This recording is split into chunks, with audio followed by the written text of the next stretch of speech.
शिवम, आपको तो दीदी धमका भी रही हैं, कह रही है हर दिन एक जैसा नहीं रहता, हिस्ट्री का काला दिन था, जब उनका वक्त आएगा तो बिल्कुल ऐसा ही करेंगे आपके साथ, लात है ना, मारेंगे। वो आदरणीय गृह मंत्री जी ने कहा था एक बार कि हम इंदिरा से नहीं डरे, ये क्या चीज़ है। मैं सम्मान के साथ कहना चाहता हूँ ये उस कॉन्टेक्स्ट में है कि नेता जो अलग अलग स्टैचर के, जिन लोगों ने तानाशाही दिखाई, हम उन हर दौर के हर समय के तानाशाह से लड़े, लेकिन यहां पर दीदी अपने ही इमेज को किस तरीके से तोड़ रही हैं, डिस्ट्रॉय कर रही हैं, खत्म कर रही हैं, आप खुद अंदाजा लगा सकते हैं। वो सिंपल चप्पल, वो सिंपल साड़ी, वो सिंपल गाड़ी दिखावा था जी। सत्ता की असली भूख तो आपके सामने है अब। अरे वो किसने दिया आपको? नेता किसने बनाया? बंगाल ने, वेस्ट बंगाल ने।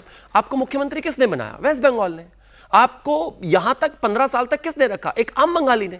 आज उस आम बंगाली ने कहा कि कुर्सी छोड़िए भाई, साइड होइए, बाकी लोगों को मौका दीजिए। कहते नहीं मैं तो हटूंगी नहीं। वो तो भगवान का लाख लाख शुक्र है कि इस देश में संविधान है, वरना ये नेता तो जीवन भर कुर्सी ना छोड़े।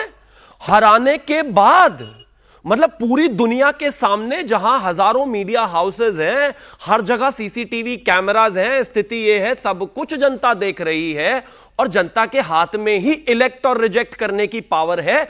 उसके बाद भी तानाशाहों की फ्रस्ट्रेशन देखिए कि वो कह रहे कि मैं कुर्सी ही नहीं छोड़ूंगी।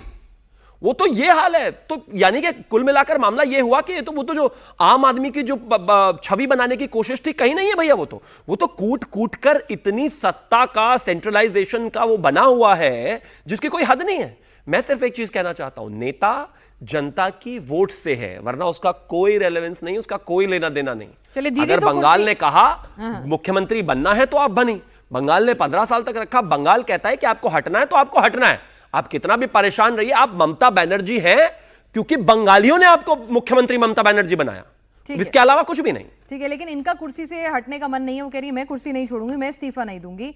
आप कुर्सी पे किससे बैठा रहे हैं तो क्लियर है ना, कुछ नाम अचानक से आ जाते हैं।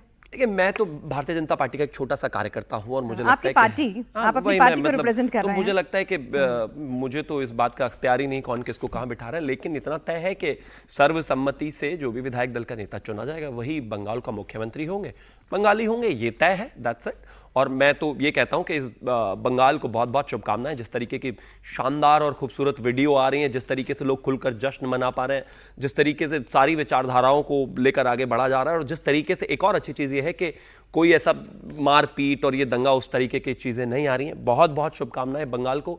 ये दिन बहुत लंबे समय के बाद देखने को आया है। आप एंजॉय कीजिए, जिए, इसको देखिए, समझिए। और मैं एक चीज़ और कहना चाहता हूं कि स्वतंत्रता कुछ ऐसी दिखती है जैसी अभी वीडियोज में दिख रही है। 15-15 साल पुराने मंदिर पड़े हुए हैं बंद, कोर्ट्स के डिसीजंस के बाद भी वो खोले नहीं जा रहे, लोगों को थ्रेट था।